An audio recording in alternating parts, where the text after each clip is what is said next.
আর আমার দেশের নেতা ভোটের জন্য এই কথা বলছে। আজকে পেলাম, এই মাত্র একটু আগে এই খবরটা পেলাম, যার কারণে মেজাজটা আমার একটু গরম। কি দেখলাম এটা, আমি নাম বলে সবাই চিনবে না, কেউ চিনবে না, আমার কোনো লোকই না, সবাই চিনবে না। তিনি বললেন যে ইসলাম ধর্ম আগে না, দেশ আগে। আমি এই কথাটা বলছি, আপনি আগামীকাল দেখবেন এই কথাটা ভাইরাল হবে। আমার কথা ভাইরাল হবে এটা বলছি। ওই যে সংবাদটা, এটা এখন অনেকে দেখেন নাই, আমি দেখছি সংবাদটা যখন প্রথমে আসছে, আমি দেখি এখানে আসছি। আমি ওনাকে শ্রদ্ধা করতাম, ভালোবাসতাম, কিন্তু উনি এই কথা বলবেন তুমি কল্পনা করি। তার মানে ইসলাম সম্পর্কে আমার জানার অনেক বাকি, আমাদের জানার অনেক বাকি।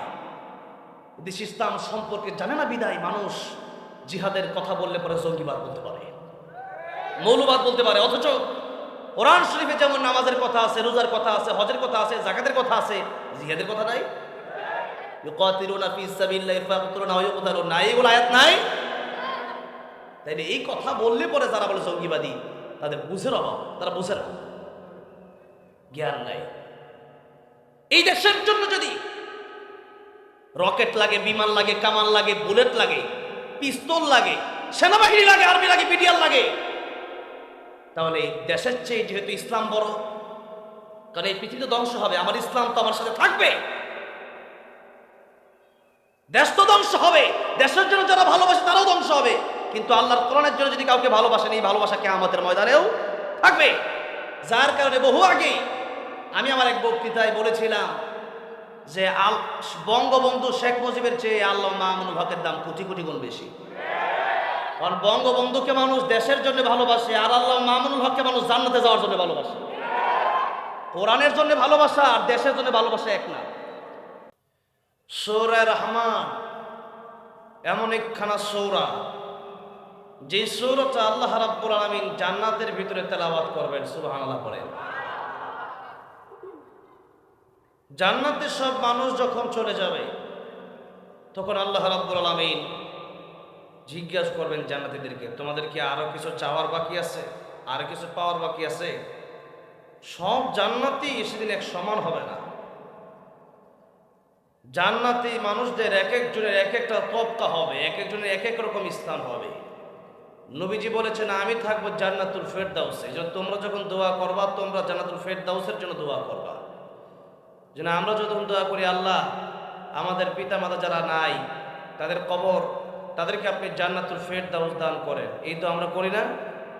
জান্নাতুল ফেরদাউস চাইতে বলেছেন রাসূল করিম সাল্লাল্লাহু আলাইহি সাল্লাম।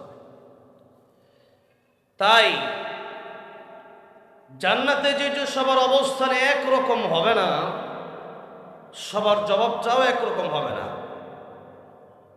সেখানে আলেমও থাকবেন, আবার অনেক সাধারণ মানুষকে আল্লাহ রাব্বুল আমিন বিশেষ বিশেষ কারণে আল্লাহ মাফ করে তাদেরকে জান্নাতে দিবেন। ওই সাধারণ মানুষদের জবাব আর আলেমদের জবাব এক হবে না। সাধারণ মানুষরা চিন্তা করবে আর কি চান, কিন্তু আলেমরা যে কথা বলবেন, ওই কথাটা আব্দুল কাদের জিলানী রাহমাতুল্লাহ আলাইহি বলতেন, जन्नत दोज़ख से या रब्बी क्या करूं, जन्नत दोज़ख से या रब्बी क्या करूं, आरज़ू है मैं तुझसे देखा करूं। আল্লাহ রাব্বুল আলামিন জান্নাত দিয়ে আমি কি করব, জাহান্নাম দিয়ে আমি কি করব? যদি আমি জাহান্নামেও চলে যাই, তুমি আল্লাহ রাব্বুল আলামিনকে যদি একটা নজর দেখতে পারি, আমি আব্দুল কাদের জিলানীর অন্তরে আর কোনো দুঃখ থাকবে না। কারণ মুমিনরা জান্নাতকে যত বেশি ভালোবাসে, তার চেয়ে বেশি ভালোবাসে আল্লাহকে। আমরা সবচেয়ে বেশি ভালোবাসি কাকে? জোরে বলেন কাকে? আল্লাহ নিজেই বলছেন, ওয়াল্লাযীনা আমানু আশাদ্দু হুব্বান লিল্লাহ,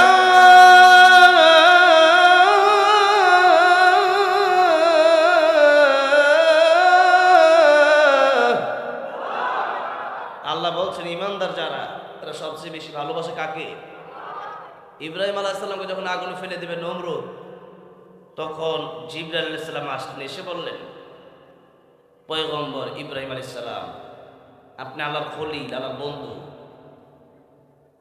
আপনি আমার বললে আমি আপনাকে আগুন থেকে বাঁচাতে পারি। ইব্রাহিম খলিলুল্লাহর ডেকে বললেন, জিবরাইল, তুমি আমারে কেন বাঁচাবা?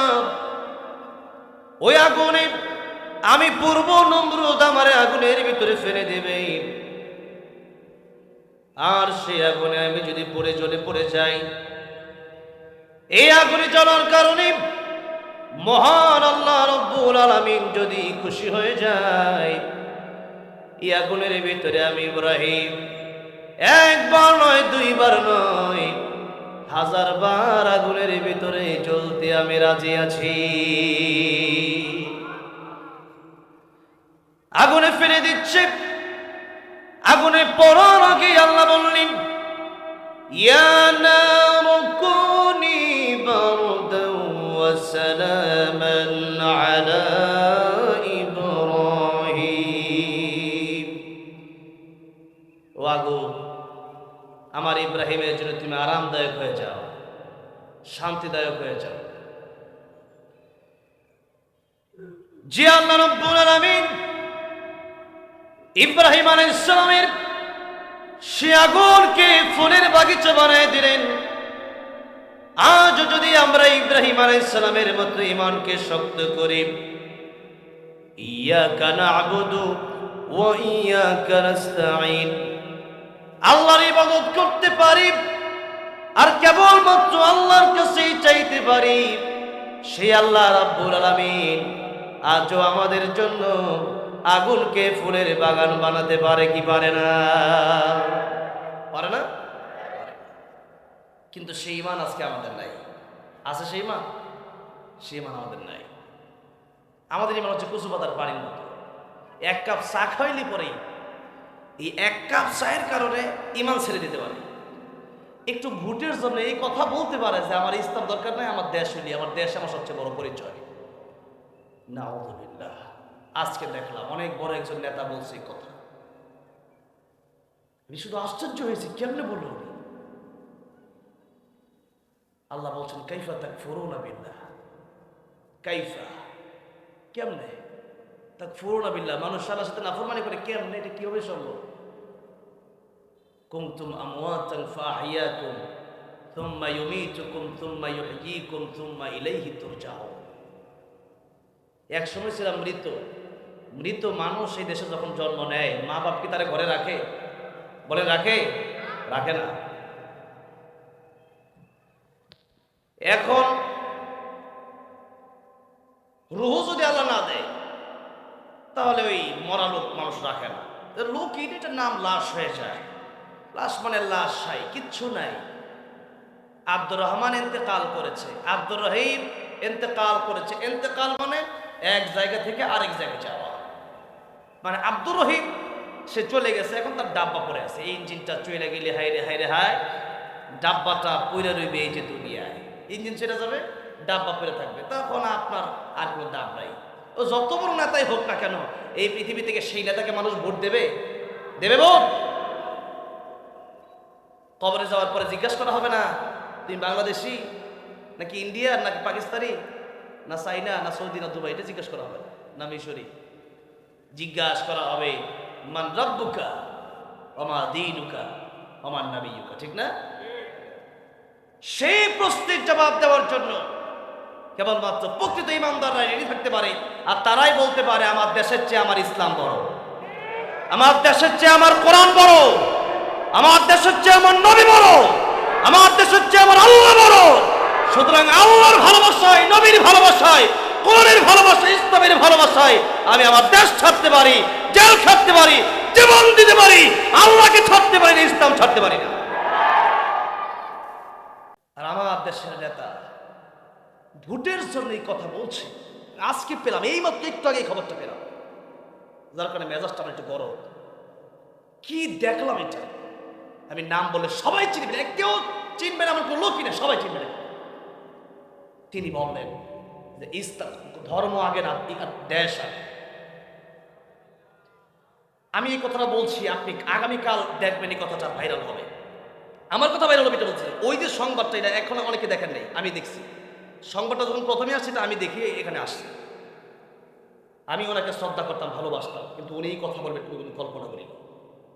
তার মানে ইসলাম সম্পর্কে আমার জানার অনেক বাকি, আমাদের জানার অনেক বাকি। দেশ ইসলাম সম্পর্কে জানে না বিদায় মানুষ জিহাদের কথা বললে পরে জঙ্গিবাদ বলতে পারে, মৌলবাদ বলতে পারে। অথচ কোরআন শরীফে যেমন নামাজের কথা আছে, রোজার কথা আছে, হজের কথা আছে, যাকাতের কথা আছে, জিহাদের কথা নাই। ইউকাতিলুনা ফি সাবিলিল্লাহি ফায়াকতুলুনা ওয়া ইউকতালুনা, এইগুলো আয়াত নাই। তাই এই কথা বললে পরে যারা বলে জঙ্গিবাদী, তাদের বুঝের অভাব, তারা বুঝে না, জ্ঞান নাই। এই দেশের জন্য যদি রকেট লাগে, বিমান লাগে, কামান লাগে, বুলেট লাগে, পিস্তল লাগে, সেনাবাহিনী লাগে, আর্মি লাগে, বিডিআর লাগে, তাহলে দেশের চেয়ে যেহেতু ইসলাম বড়, কারণ এই পৃথিবীতে ধ্বংস হবে, আমার ইসলাম তো আমার সাথে থাকবে। দেশ তো ধ্বংস হবে, দেশের জন্য যারা ভালোবাসে তারাও ধ্বংস হবে, কিন্তু আল্লাহর কোরআনের জন্য যদি কাউকে ভালোবাসেন, এই ভালোবাসা কিয়ামতের ময়দানেও থাকবে। যার কারণে বহু আগে আমি আমার এক বক্তৃতায় বলেছিলাম যে বঙ্গবন্ধু শেখ মুজিবের চেয়ে আল্লাহ মামুনুল হকের দাম কোটি কোটি গুণ বেশি। কারণ বঙ্গবন্ধুকে মানুষ দেশের জন্য ভালোবাসে, আর আল্লাহ মামুনুল হককে মানুষ জান্নাতে যাওয়ার জন্য ভালোবাসে। কোরআনের জন্য ভালোবাসা আর দেশের জন্য ভালোবাসা এক না, অনেক পার্থক্য আছে। ভাইয়েরা আমার, বাবাজিরা আমার, কোরআনের জন্য ভালোবাসা আমাদের আছে, যার কারণে আমরা দেশকে ভালোবাসি না। বিষয়টা এরকম না, বরং দেশের বিরুদ্ধে যখন ওই ভারতীয় আগ্রাসনরা আসে, আমেরিকা থেকে, অন্যান্য দেশ থেকে যখন চাপ আসে, সর্বপ্রথম এই দেশের আলেমরাই কথা বলে,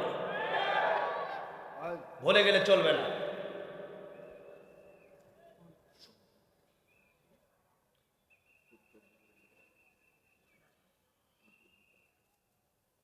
ভাইরা আমার, বাবাজিরা আমার, মানতে হলে পরিপূর্ণ মানতে হবে। আপনি অর্ধেক মানবেন আর অর্ধেক কোরআন মানবেন না, তাহলে তো কাদিয়ানি, তাহলে কাফের হবে কেন? কাদিয়ানির তো কোরআন শরীফ পুরোটাই মানে, খালি একটা আয়াত মানে, এতটুকু মানে না, বলা কি রাসূলুল্লাহ, এটাও মানে যে রসুল মানে, তো এটা তারা শুধু মানে ও খাতামান নবিয়্যিন, এতটুকু মানে না, ঠিক না? নবী শেষ নবী এটা মানে না, যার কারণে কাদিয়ানিরা কি? তো কাদিয়ানিরা এক আয়াতের অর্ধেক না মানলে কাফের হয়ে যাবে, আর আপনি জিহাদের শত শত আয়াত বাদ দিয়ে দিবেন, আপনি ইমানদার থাকবেন। ইসলামী খেলতামাশা জিনিস না। সুতরাং আমরা দেশের পাগল, আমরা দেশকে ভালোবাসি, ঠিক আছে, আমরা দেশের জন্য লড়তে প্রস্তুত, কিন্তু দেশের জন্য যতটা ভালোবাসা আছে তার চেয়ে কুচি কুচি কোনো বেশি ভালোবাসা আমার ইসলামের জন্য, আমার কোরআনের জন্য। তাই দেশের জন্য যদি দেশের বিরুদ্ধে, দেশের পিস্তল আছে মানে কি, পুলিশের কাছে পিস্তল দিচ্ছে কি মারার জন্য দিছে, রাখবা। তোমরা যখন হামলা করতেছেন তখন তোমার মোকাবেলা লাগতে পারে। তো এই জন্য নবীর হাতে তরবারি ছিল না, নবী 27টা যুদ্ধে অংশগ্রহণ করেছে। নবী কেমন করছে? আমাদের দেশে কিছু সুন্নি সিন্নি খুররা আছে, নাম দিয়েছে সুন্নি, আসলে শুধু খায় সিন্নি, এটাই হলে এটাই মিলাদ করে, বার হয়ে গেলেও ডাক ডোল বাজায়। এই তাহারি মার্কা কিছু লোক আছে, তাদের বক্তব্য হচ্ছে ইসলামের সাথে, তাদের বক্তব্য কি জন্য? তাদের বক্তব্য হচ্ছে তারা ডিবি হারুনকে খুশি করতে চেয়েছে, তারা সালমান এফ রহমানকে খুশি করতে চেয়েছে, তারা পলককে খুশি করতে চাইছে, তারা স্বৈরাচারকে খুশি করতে চাইছে, যার কারণে তারা এদেরকে খুশি করতে গিয়ে আল্লাহর কোরআন আয়াত পর্যন্ত বাদ দিতে তারা ভুলে যায় নাই, বরং তারা বলল এইরকম যোদ্ধা, এরকম জঙ্গিবাদ, এরকম তলোয়ার তরবারের সাথে ইসলামের কোনো সম্পর্ক নাই। নাউজুবিল্লাহ, সম্পর্ক ঠিকই আছে। আমার ইসলাম, আমি কাউকে এমনি মারবো না, আমি কাউকে কিচ্ছু বলবো না। আমাকে গালি দিলে আমি কিছু না বলতে পারি, আমার বাপকে দিলে না বলতে পারি, আমার মাকে দিলে না বলতে পারি, কিন্তু খবরদার আবু বকর আর হাম উম্মতি বি উম্মতি আবু বকর রাদিয়াল্লাহু আনহু, এত নরম মানুষ, ইহুদি নবীকে এবং আল্লাহকে গরিব বলছে, গালি দিয়েছে। লম্বা চড়া ঘটনা, এটা আমি এক মিনিটে বলি। তখন আবু বকর সিদ্দিক রাদিয়াল্লাহু আনহু থাপ্পড় মারছে, ইহুদি এসে বিচার দিচ্ছে, ইয়া রাসূলুল্লাহ আমার থাপ্পড় দিছে। নবীজি বলছেন আবু বকর, এই ইহুদিকে বলল, ইহুদি আবু বকর তোমার থাপ্পড় দিচ্ছে, আমার তো মনে হচ্ছে উমর মনে হয়ে দিচ্ছে, কারণ আসাদুহুম ফি আমরিল্লাহি ওমর, উমর হচ্ছে গরম মানুষ, আর আবু বকর সিদ্দিক রাদিয়াল্লাহু আনহু নরম মানুষ, উম্মতের মধ্যে উনি নরম মানুষ। এত নরম চিনি উনি সহ্য করতে পারেন না। কেন? বললো আমার নবীকে গালি দেওয়া হলে এখানে আমি সহ্য করতে পারি না। নবীজির কাছে বলে, ইয়া রাসূলুল্লাহ, আমি আসছি বিচার দেওয়ার জন্য। নবী বললেন, মনে হয় আবু বকর দেয় নাই। এর মাঝখানে আবু বকর সিদ্দিক রাদিয়াল্লাহু আনহু হাজির হয়ে গেল। বললো, আবু বকর, তুমি তাকে থাপ্পড় দিছো? আবু বকর সিদ্দিক রাদিয়াল্লাহু আনহু বলেন, ইয়া রাসূলুল্লাহ, একটা দিছি, আরেকটা মারার অনুমতি দেন। আল্লাহু আকবার। এটা তো নিজের জন্য করতেছিল এগুলো। নবীজির সামনে এত বড় কথা কি জন্য বলতেছে? নবীজির জন্যই বলতেছে, নবীজির ভালোবাসাই বলতেছে, ঠিক না? যার কারণে আবু বকর সিদ্দিক রাদিয়াল্লাহু আনহু তিনি বলেন, ইয়া রাসূলুল্লাহ, আমাকে আপনি আরেকটা থাপ্পড় মারার অনুমতি দেন। আমার ইচ্ছা ছিল আমি তো দুইটাই দিব। কারণ আল্লাহ যখন সূরা হাদীদের একটা আয়াত নাযিল করলেন দানের ব্যাপারে, তখন এই ইহুদি বলল যে আল্লাহ আর তার রাসূল, আল্লাহ রাসূল ফকির, গরিব। নাউজুবিল্লাহ বলেন। ইয়া রাসূলুল্লাহ, আমি চাইছিলাম যে আল্লাহর পক্ষ থেকে একটা থাপ্পড় দেব আর নবীজির পক্ষ থেকে আরেকটা দেব। একটা তো দিচ্ছি, আরেকটা তো বাকি রয়েছে। ইয়া রাসূলুল্লাহ, এই জন্য থাপ্পড় দিচ্ছে, আপনার গালি দিচ্ছে। নবী বলেন, তুমি গালি দিচ্ছ? ইহুদি কয়, না, সুরি সুরি আবার সিনা সুরি। এমনি নবী বলেন, আবু বকর, কোনো সাক্ষী আছে? আবু বকর রাদিয়াল্লাহু আনহু কে বলেন, ইয়া রাসূলুল্লাহ, ইয়া হাবিবাল্লাহ, যখন ইহুদি গালি দিয়েছিল কোন মুসলিম সেখানে ছিল না, আমি আবু বকর সেখানে ছিলাম, আমি সহ্য করতে পারি নাই, এই জন্য তারে থাপ্পড় দিয়েছিলাম, সাক্ষী আমার নাই। ইহুদি বলল, আমি গালি দেই নাই। আবু বকর বলে, ইয়া রাসূলুল্লাহ, গালি দিয়েছি। নবীজি বললেন, আবু বকর, সাক্ষী ছাড়া কোনো বিচার হবে না। ইহুদি সাক্ষী আনছে একজন, এমনি বাটপার, আরো সাক্ষী 5 জন আনলে কি? মুসলমানও তো মিথ্যা কথা বলতে পারে না, আর ইহুদির তো সবগুলো এগুলো মিথ্যা কথা বলতে বলতে অভ্যাস, ঠিক না? তার তো সাক্ষীর অভাব নাই। আর আবু বকর সিদ্দিক রাদিয়াল্লাহু আনহুর কোনো সাক্ষী নাই। এবার নবী বললেন, আবু বকর, প্রস্তুতি নাও, তোমাকেও পাল্টা আঘাত করা হবে। যেই মাত্র প্রস্তুতির কথা বলা হলো, এমনি দেখা যায় জিবরাইল আমিন আল্লাহর নবীর দরবারে সে হাজির হয়ে গেছে। আল্লাহ রাব্বুল আলামিন কোরআন শরীফের আয়াত নাযিল করে দিয়েছে, লাকাদ সামিআল্লাহু কাওলাল্লাযীনা ক্বালু ইন্নাল্লাহা ফাকিরুন ওয়া নাহনু আগনিয়া। ওগো নবীজি, এই ইহুদি আল্লাহ রাসূলের ব্যাপারে যেই কথা বলেছে আর নিজেকে ধনী দাবি করেছে, এই ব্যাপারে দুনিয়ার কারো সাক্ষীর প্রয়োজন নাই। ইহুদির বিরুদ্ধে আবু বকর সিদ্দিক রাদিয়াল্লাহু আনহুর পক্ষে আমার আল্লাহ নিজে সাক্ষী হিসাবে যথেষ্ট হয়ে গেছে। সুতরাং ইয়া রাসূলুল্লাহ, পৃথিবীর সব মানুষের সাক্ষী দরকার কি? আমার আল্লাহ আবু বকর সিদ্দিক রাদিয়াল্লাহু আনহুর সাক্ষী। সুবহানাল্লাহ। ভাইয়ের আমার, বাবাজির আমার, মুহাম্মদুর রাসূলুল্লাহ ওয়াল্লাযীনা মাআহু আশিদ্দাউ আলাল কুফার রুহামাউ বাইনাহুম। নবীজি এমনি নরম ছিলেন, কিন্তু ইসলামের বিরুদ্ধে যখন কেউ কথা বলতো, নবী নরম ছিলেন না গরম ছিলেন? নরম ছিলেন না গরম ছিলেন? সুতরাং আমি বলতে চাই, দেশের জন্য যদি রকেটের প্রয়োজন হয়, বুলেটের প্রয়োজন হয়, কামানের প্রয়োজন হয়, সেনাবাহিনীর প্রয়োজন হয়, আল্লাহর কোরআন রক্ষার জন্য, দ্বীন ইসলাম হেফাজতের জন্য বুলেট, তলোয়ার, কামান, রকেট, বীর মুজাহিদের প্রয়োজন আছে না নাই? তখন কেন আপনি বলেন যে জঙ্গি হয়ে গেছে? তাহলে আপনি কি এটাও বলবেন যে বাংলাদেশ পুরোটাই জঙ্গি হয়ে গেছে? যারা এতদিন আলেমদেরকে রাজাকার বলেছে, তারা এই রাজাকার হয়ে দেশ থেকে পালাইতে বাধ্য হয়েছে। বুঝে বলে কথা তো বুঝে বলে না, না বুঝে বলে, এই জন্য ঝামেলা হয়। না বুঝলে কথা বলাই দরকার নাই, তখন চুপ থাকা ভালো। আমার ভাইরা, বাবাজিরা, বলছিলাম আল্লাহর জন্য আমাদের ভালোবাসা সবচেয়ে বেশি। কারণ যখন আমার আপনার কেউ ছিল না, তখন ছিল কে? মায়ের পেটে খাবার খাওয়াইছে কে? আবার যখন আমাদের কেউ রবে না, ওই কবরে যাওয়ার পরে বন্ধু হবে কে? কে বন্ধু হবে? তাই আল্লাহ রাব্বুল আলামিন সূরা মাদায় বলেছেন তোমাদের বন্ধু কারা, এটাও আল্লাহ বললেন। কারণ বন্ধু নির্বাচন করতে ভুল হলে পরে তখন মানুষ অনেক জায়গায় ভুল করে ফেলে, মানুষের জীবন নষ্ট হয়ে যায়।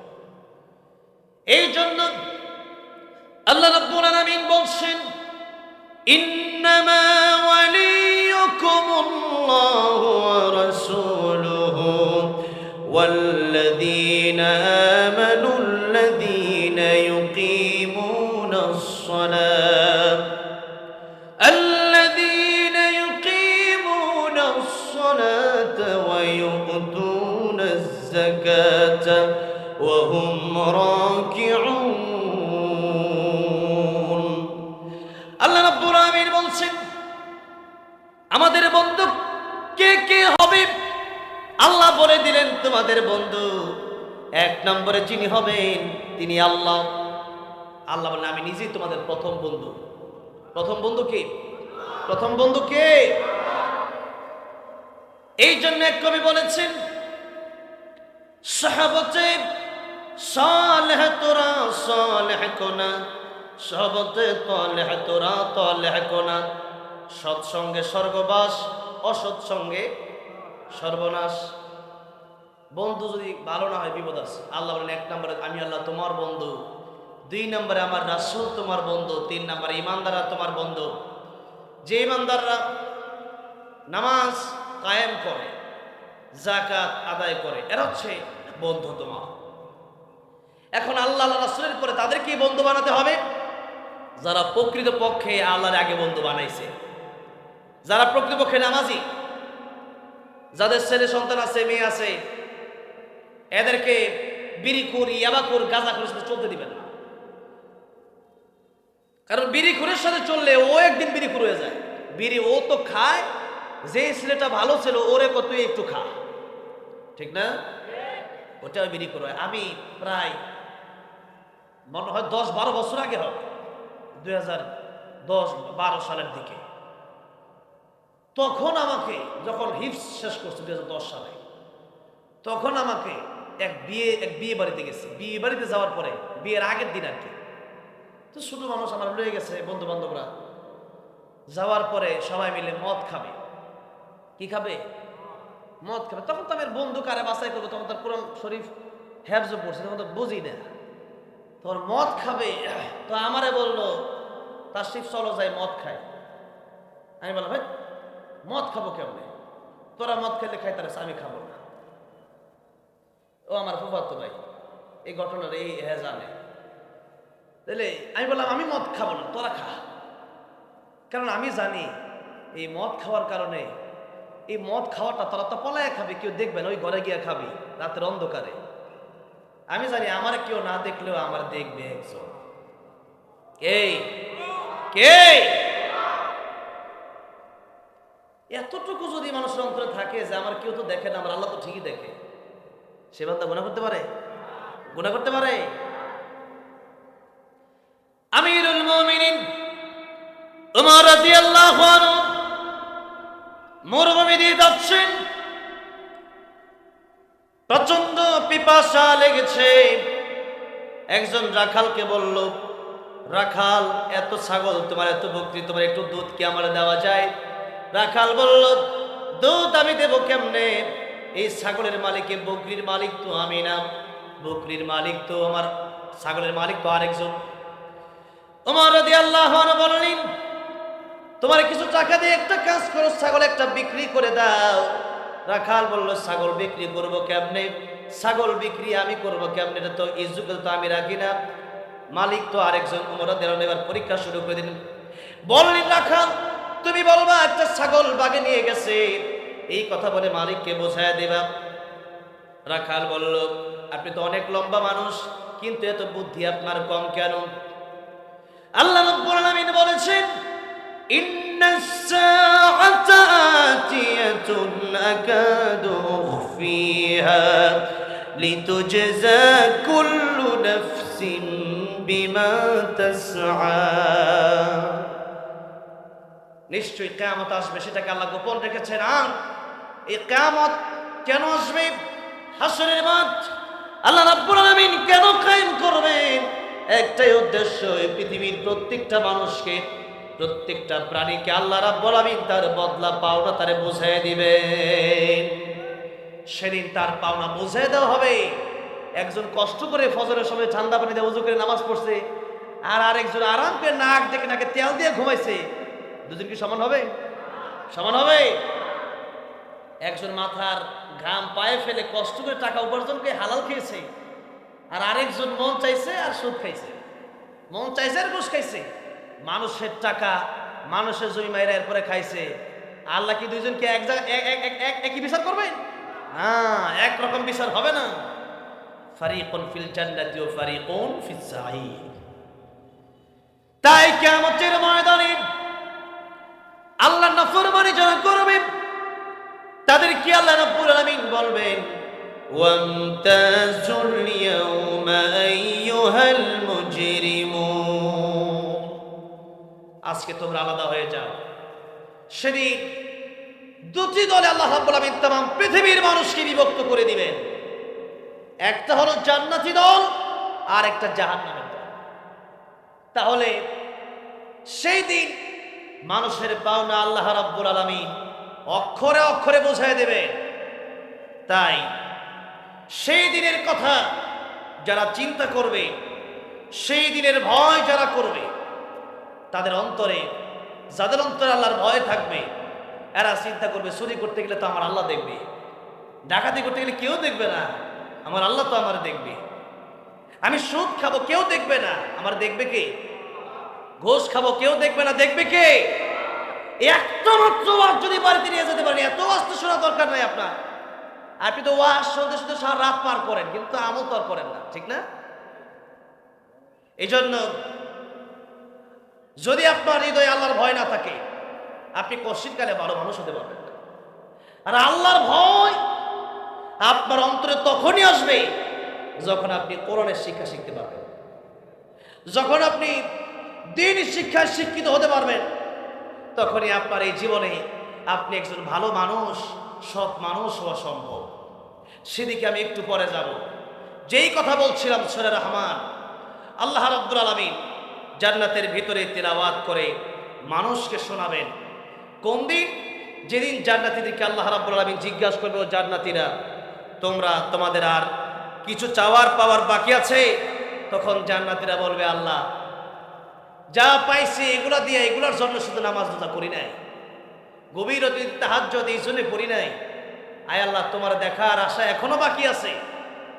আল্লাহকে দেখতে চান? আল্লাহ দেখতে চান সবাই?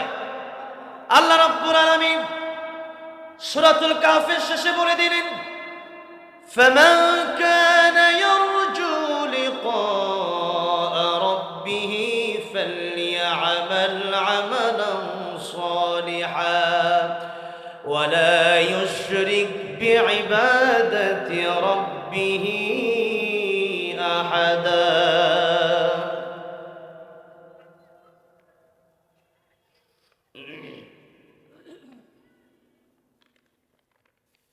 আল্লাহ রাব্বুল আলামিন বলছেন, ভালো কাজ করো, নেক আমল করো। তারাকতু ফীকুম আমরাইন লান তাদিল্লু মা তামাসসাকতুম বিহিমা কিতাবাল্লাহি ওয়া সুন্নাতা রাসূলিহি। নেক আমল মানে কোরআন আপনাকে পুঙ্খানুপুঙ্খানু জীবনে মেনে নিতে হবে।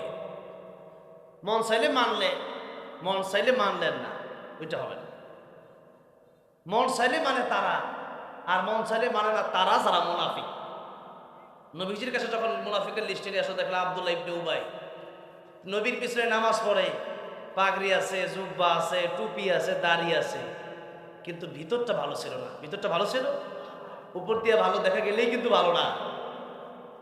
সৌদি আরবে অনেকবার গেলাম, যাওয়ার পরে দেখছি জুব্বা যে মানুষ পরে ওইটা একটা টাকটুন নিচ্ছে, আবার অনেকে দেখা যায় জুব্বার নিচে প্যান্টও পরে না, পায়জামাও পরে না, এমন লোক আছে।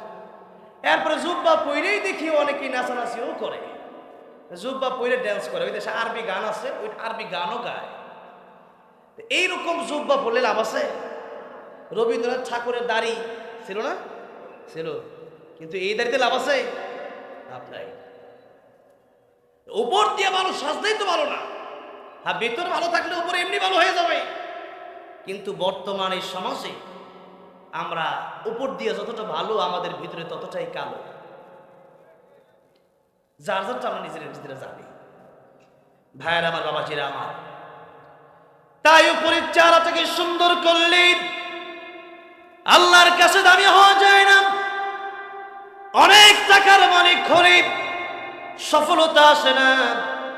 সফলতা সেই দিন আসবে, আল্লাহ রাব্বুল আলামিন বলেছেন, ফামান যুহজিহা আনিন নারি ওয়া উদখিলাল জান্নাতা ফাকাদ ফাজ ওয়া মাল হায়াতুদ দুনিয়া ইল্লা মাতাউল গুরুর। সফলকান্ত তারা যারা প্রকৃতপক্ষে জাহান্নামের পথ থেকে বেঁচে যারা জান্নাতে যেতে পারলো। আর দুনিয়া তো ধোঁকা। দুনিয়া কি? ধোঁকা। সূরাতুল আসরে আল্লাহ রাব্বুল আলামিন বলছেন, ওয়াল আসরি ইন্নাল ইনসানা লাফি খুসর ইল্লাল্লাযীনা আমানু ওয়া আমিলুস সালিহাত ওয়া তাওয়াসাউ বিল হাক্কি ওয়া তাওয়াসাউ বিস সবর। আল্লাহ সময়ের কসম কাটলেন, এরপরে বলেন নিশ্চয়ই পৃথিবীর সব মানুষ ক্ষতিগ্রস্ত, কেবলমাত্র যারা ঈমান এনেছে আর নেক আমল করেছে, আর নিজে ঈমান এনে নেক আমল করে মানুষকে ঈমানের পথে ডেকেছে, নামাজের পথে, নেক আমলের পথে ডেকেছে।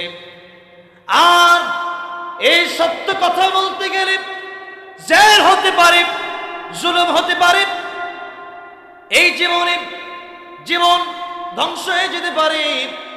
আল্লাহ রাব্বুল আলামিন বলছেন, ওয়ালানাবলুওয়ান্নাকুম বিশাইইম মিনাল খাউফ ওয়াল জু'i ওয়া নাকসিম মিনাল আমওয়ালি ওয়াল আনফুসি ওয়াত তামারাত ওয়া বাশশিরিস সাবিরিন।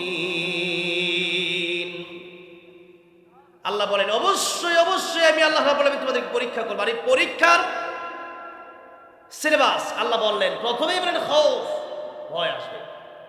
যার কারণে নবী যখন 40 বছর পরে কোরআনের দাওয়াত দিতে গেলেন, প্রথমেই মামলা শিকার হলেন।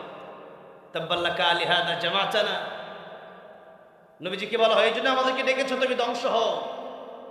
আল্লাহ বললেন, তাব্বাত ইয়াদা আবি লাহাবি ওয়া তাব মা আগনা আনহু মালুহু ওয়া মা কাসাব। ধ্বংস তো তারা হবে, আবু লাহাব হবে, আবু লাহাবের 2 হাত হবে, আবু লাহাবের ধন সম্পদ হবে, তার স্ত্রী উম্মে জামিল ধ্বংস হবে। এই জন্য যখনই কোরআনের কথা যারাই বলেছে, এই পৃথিবীতে সত্য কথা যখনই বলেছে, তখনই তাদের উপর বিপদ এসেছে, হামলা এসেছে, মামলা এসেছে। যত নবী রাসূল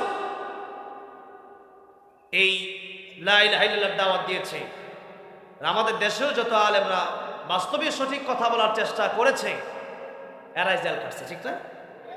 সবাই খাটে নাই, কারণ সবাই পাম দিয়া মন মতো কইরা, যেখানে যেরকম চেয়ারম্যান, যেরকম সভাপতি, ওরকম মানে তার পক্ষ নিয়া সে যেটা বললে কষ্ট হবে ওইটা বলে না, আর সবই বলার চেষ্টা করে।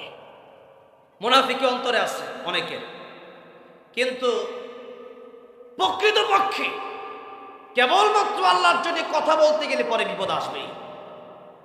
এই জন্য আল্লাহ প্রথমেই বলেন খাউফ। এই ইমানদার যদি দাবি করো, হাসিবান নাস ইউতরাকু আইয়াকুলু আমান্না ওয়া হুম লা ইফতানুন, তোমরা কি মানুষ কি মনে করে যে তারা মুখ দিয়া বলবে আমি ঈমান এনেছি, আর আল্লাহ তাদেরকে পরীক্ষা না করে ছেড়ে দিবেন? এত সহজ নাম হাসিবিতু মান তাদখুলুল জান্নাহ, জান্নাতে যাওয়া এত সোজা না যত সোজা আমরা এখন মনে করি। আইনুদ্দিন আল আজাদ রহমতুল্লাহ আলাইহি, ওনার বাড়ির পাশে গতকাল ঝিনাইদহে আমার মাহফিল ছিল।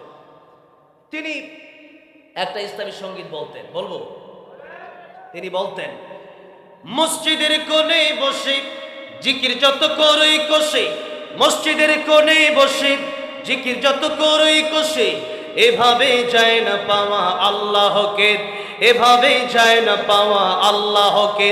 কি হবে বেঁচে থেকে অযথা বিদ্যা শিখে যদি না গড়তে পারি শোষণবিহীন সমাজটাকে? কি হবে বেঁচে থেকে, ঠিক কিনা? কি হবে আলেম হয়ে ইমাম সেজে সমাজেতে, পারো যদি সত্য কথা উচ্চ সুরে না বলিতে। চাকরির ভয় করো যদি ছেড়ে দাও ওই না গদি, চাকরির ভয় করো যদি ছেড়ে দাও ওই না গদি। কি হবে ধোঁকা দিয়ে আল্লাহকে, কি হবে ধোঁকা দিয়ে বিবেকটাকে? কি হবে বেঁচে থেকে অযথা বিদ্যা শিখে যদি না গড়তে পারি শোষণবিহীন সমাজটাকে, ঠিক কিনা? আজকে আমরা মাঝে মধ্যে স্লোগান দিই, কি স্লোগান? আল কোরআনের আলো ঘরে ঘরে জ্বালো। এই স্লোগান বাদ দিয়ে এখন স্লোগান দিতে হবে আল কোরআনের আলো সংসদে জ্বালো। এই স্লোগান দিতে রাজি না। সবসময় হুজুর আপনার পক্ষে আছি, আর ভোটের সময় একজন হুজুর ইমাম সাহেব যদি ইমাম সাহেব আপনি কিসের লেগে ভোটে দাঁড়াইছেন? হ্যাঁ, আপনি ইমামতি করবেন? তো ইমাম মানে কি তাই তো আপনি জানেন না। জানেন আপনি? জানলে তো আর কইতেন না। ইমাম মানে নেতা, ওই তো বড় নেতা হবে উনি, ঠিক না? উনি যখন নেতা হবে তখন দেশ হয়ে যাবে সুন্দর, আর চোর বাটপার যখন নেতা হবে দেশের সম্পদ লুণ্ঠন করবে, অশান্তি ছাড়া কিচ্ছু থাকবে না, আর আলেমদেরকে ফাঁসি দিতে পারবে। আর আমরা যদি দেশের প্রধানমন্ত্রী হতে পারি তখন এই দেশ চলবে কোরআন দিয়া। আর সারিকাতু ফাকতাউ আইদিয়াহুমা, এই আফগানিস্তানের মতো আয়াতের কার্যক্রম যখন শুরু হয়ে যাবে, যখন চুরির হাত কাটা শুরু হয়ে যাবে, পরের দিন থেকে দেশে চুরি বন্ধ হয়ে যাবে। আর এই দেশ থেকে স্বৈরাচার তো ঠিকই আছে, ডক্টর ইউনূস সাহেব আছে, থাকলে কি হবে? ডাকাতি কিন্তু বন্ধ নাই। আলেমরা আমরা রাত্রে ওয়াজ করে যাওয়ার সময় ডাকাতি হয়। আমার কোনোদিন কোনো ধরে নাই আর কি, আমি বিপদে পড়ি নাই। কিন্তু আমি দেখছি অনেক আলেমরা রাতে 12টা 1টার সময় লাইভ দেয়, কজে বিপদে পড়ছি, ডাকাতি ধরছে। এই যে এই বিপদ, এই যে ডাকাতি, এই ডাকাতি, এই চুরি, এর একটাই কারণ, সেটা হচ্ছে ইসলামী সমাজ ব্যবস্থা দেশে নাই। এই কথাগুলো বললে অনেকের ভালো লাগে না, যে এইগুলা বলার দরকার কি? এগুলো না বললে হুজুর নামাজ দরকার কেন? নবীজি প্রেসিডেন্ট ছিলেন না? আবু বকর রাদিয়াল্লাহু আনহু ছিলেন না? উসমান রাদিয়াল্লাহু আনহু ছিলেন না? ওমর রাদিয়াল্লাহু আনহু ছিলেন না? আলী রাদিয়াল্লাহু আনহু ছিলেন না? তারাও যদি থাকে, আমি রাজনীতি করব, তোমরা রাজনীতি করে পরে তোমরা চুরি করো, ডাকাতি করো, আমরা রাজনীতি করে আল্লাহর কোরআনকে দেশে আমরা বাস্তবায়ন করতে চাই।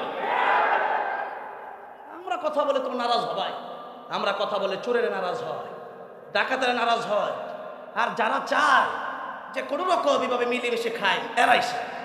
আর আমরা চাই আল্লাহর কোরআন দেশে বাস্তবায়ন হোক, চোরের হাত কাটা হোক, জেরা বন্ধ হোক। আমার ভাইরা, আমার বাবাজিরা, তাই কোরআনকে সংসদে নেওয়ার জন্য ইসলামের পক্ষে ভোটে দেওয়া দরকার আছে না নাই? আছে। ভাইরা আমার, বাবাজিরা আমার, বলছিলাম যে আল্লাহ রাব্বুল আলামিনকে আমরা সবচেয়ে বেশি ভালোবাসি। এই জন্য আল্লাহ হচ্ছেন আমাদের প্রথম বন্ধু। ইন্নামা ওয়ালিয়ুকুমুল্লাহ, আল্লাহ হচ্ছে আমাদের প্রথম বন্ধু। 2 নম্বরে রাসূল আমাদের বন্ধু, 3 নম্বরে ইমানদার আমাদের বন্ধু। সেই ইমানদারেরা যারা নামাজ কায়েম করে, যারা যাকাত আদায় করে, যারা প্রকৃতপক্ষে ইমানদার। এবার আসুন, কিয়ামত জান্নাতে যখন চলে যাবে মানুষ, তখন আল্লাহ রাব্বুল আলামিন যাদেরকে এই প্রশ্নটা করবে, তোমরা আর কি চাও? তখন বলবে, আল্লাহ, পৃথিবীতে যত ইবাদত করেছি শুধু জান্নাত পাওয়ার আশাই না, আপনাকে পাওয়ার আশা ইবাদত করেছি, আপনার দেখা না পর্যন্ত আমাদের মনের আশা মিটবে না। জোরে করুন সুবহানাল্লাহ। সেদিন আল্লাহ রাব্বুল আলামিন জান্নাতি মানুষের সাথে দেখা করবে এবং সূরা রহমান তেলাওয়াত করে আল্লাহ তার বান্দাদেরকে শোনাবে। আল্লাহ সেদিন জান্নাতে আমাদেরকে একটু হলেও জায়গা করে দিয়ে বলে না আমিন। আমি অল্প সময় কথা বলবো, 10 মিনিট কথা বলবো, টাইম ধরা 30 আমি শেষ করে দেবো। এরপর হুজুর আলামিন সাহেব হুজুর আসবে, ওলামায়ে কেরাম কথা বলবে। সময়ের খুব গুরুত্ব আমি দেওয়ার জন্য চেষ্টা করি, যেহেতু ওয়াল আসর, আল্লাহ সময়ের কসম কেটেছেন। গতকাল সূরা আসর তাফসীর করেছিলাম। সময়ের গুরুত্ব আমরা দেই না, এই সময়ের অবহেলা করার কারণে আমরা বিপদে পড়ি। ইহতানিম খামসার ক্বাবলা খামসিন শাবাবাকা ক্বাবলা হারাবিক ওয়া সিহহাতাকা ক্বাবলা সাকামিক ওয়া গিনাকা ক্বাবলা ফাকারিক ওয়া ফারাগাকা ক্বাবলা শুগলিক ওয়া হায়াতাকা ক্বাবলা মাউতিক। সময়ের গুরুত্ব দিতে বলেছেন রাসূল করিম সাল্লাল্লাহু আলাইহি ওয়াসাল্লাম। ভাইয়ের আমার, বাবাজিরা, আসুন আমরা সূরা রহমানের একটু সংক্ষিপ্ত করে 3টা আয়াতের তরজমা করে আমরা একটু তাফসীরের দিকে যাই। আল্লাহ রাব্বুল আলামিন বলছেন, আর-রাহমানু আল্লামাল কুরআনা খালাকাল ইনসান। আর-রাহমান, আর-রাহমান অর্থ হচ্ছে দয়াময় আল্লাহ। আর-রাহমান অর্থ কি? দয়াময় আল্লাহ। আল্লাহ বলছেন আমি তোমাদের উপর দয়া করেছি, করুণা করেছি, মায়া করেছি। আল্লাহ রাব্বুল আলামিন শেষ করে দেব।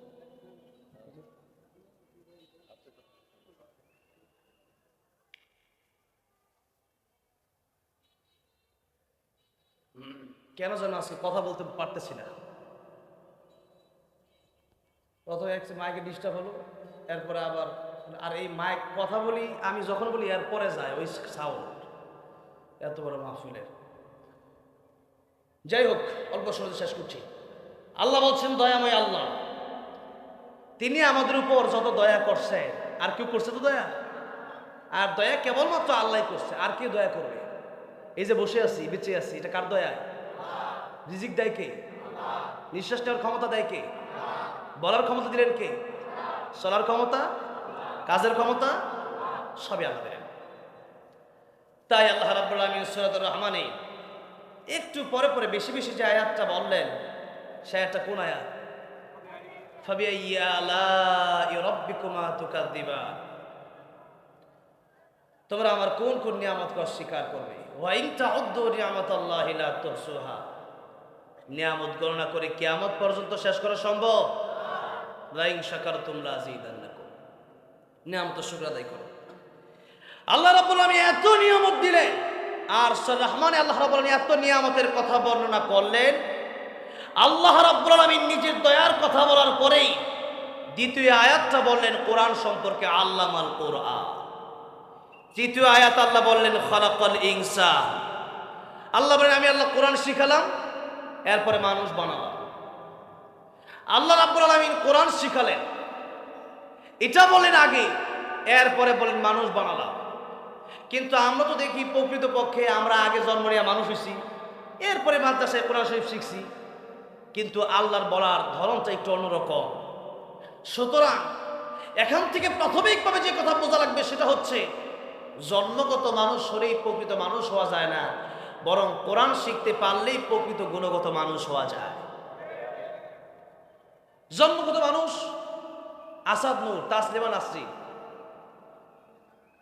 এই যে হাসিনা, এরপরে যারা দেশের এই আলেমদের বিরুদ্ধে মামলা করলো, হামলা করলো, জেলে নিল, ফাঁসি দিল, তারা কোরআন শিখে নাই, এই জন্য তারা প্রকৃত মানুষ হতে পারে নাই। আর কোরআন শরীফ যদি কেউ শিখে নেয়, সে ব্যক্তি প্রকৃত মানুষ হয়ে যাবে। কোরআন যদি কেউ না শিখে, যে মানুষের ব্যাপারে আল্লাহ রাব্বুল আলামিন বলেছেন ওয়ালাকাদ কাররামনা বানি আদম, এই বনি আদমকে আমি আল্লাহ রাব্বুল আলামিন সবচেয়ে শ্রেষ্ঠত্ব দান করেছি। আরেক আয়াতে আল্লাহ বলছেন লাকাদ খালাকনাল ইনসানা ফি আহসানি তাকওয়িম। সবচেয়ে সুন্দর করে আল্লাহ কাদেরকে বানালেন? মানুষকে বানালেন। এই মানুষকে আল্লাহ সবচেয়ে সুন্দর করে বানালেন, সবচেয়ে শ্রেষ্ঠত্ব দিলেন। অথচ অন্য আয়াতের ভিতরে আল্লাহ নিজেই বলছেন লাহুম কুলুবুল লা ইয়াফকাহুনা বিহা ওয়া লাহুম আ'য়ুনুন লা ইউবসিরুনা বিহা ওয়া লাহুম আযানুন লা ইয়াসমাউনা বিহা উলাইকা কাল আন'আমি বাল হুম আযাল্লু উলাইকা হুমুল গাফিলুন। কলব আছে বোঝার মতো, এই দুনিয়াতে তার ব্যবসা করার মতো, কিভাবে ব্যবসা করতে হয় এটা বুঝলো, চাকরি বাকরি কিভাবে করতে তাও বুঝলো, কেমনে দুনিয়াতে আমোদ ফুর্তি মজ মাস্তি করা যায় তাও শিখলো, কেমনে অন্য মানুষের পিছনে লেগে থাকা যায় ওইটাও বুঝলো। সে শুধু কোরআন শরীফ পড়া শিখলো না, কোরআন শরীফ বুঝলো না। প্রাথমিকভাবে আপনি কোরআন শিখবেন কিভাবে? বাংলায় কোরআন শরীফ পড়লে কোরআন শরীফ পড়া হবে না, জায়েজ নাই। বাংলায় কোরআন শরীফ পড়বেন আলহামদুলিল্লাহ রাব্বিল আলামিন, আপনি পড়তে পারবেন? কোরআন বাংলা কি হা আছে, আইন আছে? আমি এক মসজিদে ওই টাঙ্গালে এক জায়গায় গেলাম নামাজ পড়ার জন্য, নামাজ দাঁড়াইছি তো দেখলাম পড়তেছে কুল হু আল্লাহু আহাদ, কুল হু আল্লাহু আহাদ, কুল হু আল্লাহু আহাদ। সে জায়গায় অর্থই চেঞ্জ হয়ে গেল, কই আল্লাহ এক, কই আল্লাহ আল্লাহ, অর্থ চেঞ্জ করলো। আমি নামাজ ছেড়ে দিয়ে আমি পাম্পের বাইরে বাইরে বসছি। লোকেরা আমার জিজ্ঞেস করলো, হুজুর আপনি নামাজ ছেড়ে দিয়ে এখানে বেরিয়ে পড়লেন, আমি তার কোরআন তেলাওয়াত শুনতে, আমি তার পিছনে নামাজ দাদাকে বসে থাকবো, আমি সময় নষ্ট করবো? বললাম আপনাদের কোরআন তেলাওয়াত শুদ্ধ কিনা আমি জানি না, আমারটা শুদ্ধ, আর আমি অশুদ্ধ যার তেলাওয়াত তার পিছনে নামাজ পড়তে পারবো না, নামাজ হবে না। নামাজ ভঙ্গের কারণ কয়টা বলেন? 19টার ভিতরে সর্বপ্রথম যে কারণ ওইটা কোনটা? নামাজ অশুদ্ধ পড়া। কি অশুদ্ধ পড়া? কোরআন তেলাওয়াত অশুদ্ধ পড়া। তো আপনি যে কোরআন শরীফ তেলাওয়াত অশুদ্ধ পড়তেছেন, বয়স 50, 60, 70, 80 হয়ে গেল, আপনি কয়দিন ইমাম সাহেবের কাছে জিজ্ঞেস করছেন, মাদ্রাসার একজন আলেমের কাছে জিজ্ঞেস করছেন, একজন হাফেজের কোন কাছে জিজ্ঞেস করেছেন যে দেখেন তো আমার তেলাওয়াতটা শুদ্ধ না অশুদ্ধ? আপনি জিজ্ঞেস করছেন? করেন নাই। কিয়ামতের ময়দানে সর্বপ্রথম নামাজের হিসাব হবে। নবীজি বলেন নামাজের হিসাব দিতে গিয়ে যারা পার পেয়ে যাবে তারা সব হিসাবে পার পেয়ে যাবে, আর নামাজের হিসাব দিতে গিয়ে যারা ধরা খেয়ে যাবে সব জায়গায় তারা ধরা খেয়ে যাবে। সুতরাং নামাজ যদি পড়তে হয় সঠিক নিয়মে সত্যভাবে আপনাকে নামাজ পড়তে হবে। আর নামাজ যদি পড়তে হয় কোরআন শরীফ সহি শুদ্ধ করে তেলাওয়াত করা আপনার শিখা, এটা হচ্ছে আপনার জন্য ফরজ, আপনাকে শিখতেই হবে। এই কোরআন তেলাওয়াত না শিখে আমার তো বড় আশ্চর্য লাগে, বড় আফসোস হয়, এই স্টেজের ভিতরে অনেক আলোচকরা আলোচনা যখন করে তখন কোরআন অশুদ্ধ পড়ে। আমি তাদের জন্য তাদেরকে আমি মাঝে মধ্যে বলি, আমার দেখা হয় মাঝে মধ্যে অনেক আলোচকের সাথে বলি আপনি কোরআন তেলাওয়াত শুদ্ধ করেন, আপনি অনেক বড় আলেম, কোরআন শুদ্ধ করবেন, নাইলে আপনি যে কোরআন শরীফ পড়তেছেন নিশ্চিত আপনারই তো ভুল হচ্ছে, আপনার তো নামাজ হচ্ছে না, আপনি কি আলোচনা করবেন? তাই এটা আমি বলি কোরআন শরীফ প্রাথমিকভাবে আপনাকে শিখতে হবে সহি শুদ্ধ করে, উস্তাদের কাছে শিখতে হবে, আলেমের কাছে শিখতে হবে, যিনি শুদ্ধ করে পারে। আপনি বাংলা দেখে করে আলহামদুলিল্লাহ রাব্বিল আলামিন হইছে এটা? কোরআন শরীফ আল কোরআন হুজ্জাতুল লাকা ওয়া আলাইকা, কোরআন আপনার পক্ষে সাক্ষী দেবে অথবা আপনার বিপক্ষে সাক্ষী দেবে। কোরআন যদি আপনি অশুদ্ধ করে তিলাওয়াত করেন এই কোরআন আপনাকে লানত দিতে থাকে। এই জন্য কোরআন শেখার দরকার আছে না নাই? শিখতে হবে, তাহলে আপনার নামাজ শুদ্ধ হবে। প্রাথমিকভাবে কোরআন আপনাকে শিখতে হবে, এরপরে যতগুলো মাসালা আপনার জীবনের জন্য জানা দরকার ততটুকু আপনার জানতে হবে, এটাই হচ্ছে ফরজ। তাই কোরআন প্রথমে শিখতে হবে, এরপরে এই কোরআন শরীফের ব্যাখ্যা বিশ্লেষণ তাফসীর যতটুকু জানা যায় আলেমদের কাছে আমাদের জেনে নিতে হবে। আল্লাহ বলেন কোরআন যদি শিখতে পারো প্রকৃতপক্ষে তোমরা মানুষ হবা, প্রকৃত গুণগত মানুষ হওয়া গেলেই এই মানুষ জান্নাতে যাবে, আর নাইলে এই নরেন্দ্র মোদী, অংশুল সুচি, ডোনাল্ড ট্রাম্প এরা যে অবস্থায় মারা যায় ইমানহীন অবস্থায় জান্নাতে যাবে। অথচ আসহাবে কাফের কুকুরটাও জান্নাতে যাবে। তা আসহাবে কাফের কুকুর যদি জান্নাতে যায় আর মানুষ হয়ে যদি জাহান্নামেই যাওয়া লাগে তো এই মানুষের চেয়ে কুকুরই ভালো, কাল আনা আমি ভালো মাদা, তাহলে এই মানুষের লাভ হলো কি? এই জন্য কোরআন শিখতে হবে, সেটা আমল করতে হবে, তাহলে প্রকৃতপক্ষে মানুষ হওয়া যাবে। তাই ও আনফুসাকুম ওয়া আহলিকুম নারা, নিজে কোরআন শিখতে হবে, সন্তানকে কোরআন শিখাতে হবে। রাজি আছে না নাই? এই মাদ্রাসায় দিয়ে দিবেন সন্তানগুলোকে। কোরআন শিখলে দুনিয়াতে লাভ, মরণের সময় লাভ, কবরে লাভ, হাসরে লাভ, কিয়ামতের ময়দানে লাভ, আর দুনিয়ার শিক্ষা দুনিয়াতেই লাভ।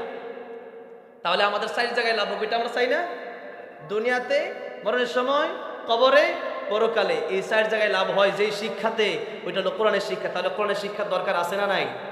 শুধু দরকার আছে, এটা ফরজ, আবশ্যক, শিখতেই হবে। এজন্য কোরআন শরীফ আপনার সন্তানকে যদি আপনি না শিখান, এই সন্তান আপনার বিরুদ্ধে কাল কিয়ামতের ময়দানে নালিশ দিবে আল্লাহর কাছে, আল্লাহ এই যে আমার বাবা দোকানদারি শিখাইছে, ব্যবসা শিখাইছে, সব শিখাইছে, কিন্তু আমার কোরআন শিখাই নাই, যার কারণে বলবে আল্লাহ রাব্বুল আলামিন জাহান্নামে আমি যাব না, আগে আমার বাপকে আপনি জাহান্নামে দেন, জোরে বলুন নাউজুবিল্লাহ। তাহলে সন্তানকে কোরআন শেখানোর দরকার আছে না নাই? আল্লাহ রাব্বুল আলামিন কোরআন নিজে শিখে নিজের পরিবারকে কোরআন শিখায়া হালালকে হালাল মেনে, হারামকে হারাম জেনে মেনে আমল করে আল্লাহর ওলি কামিল হয়ে কবরে যাওয়ার তৌফিক দান করেন, জুড়ে বলেন আমিন। ওয়া আখিরু দাওয়ানা আলহামদুলিল্লাহি রাব্বিল আলামিন। আসসালামু আলাইকুম ওয়া রাহমাতুল্লাহি ওয়া বারাকাতুহু।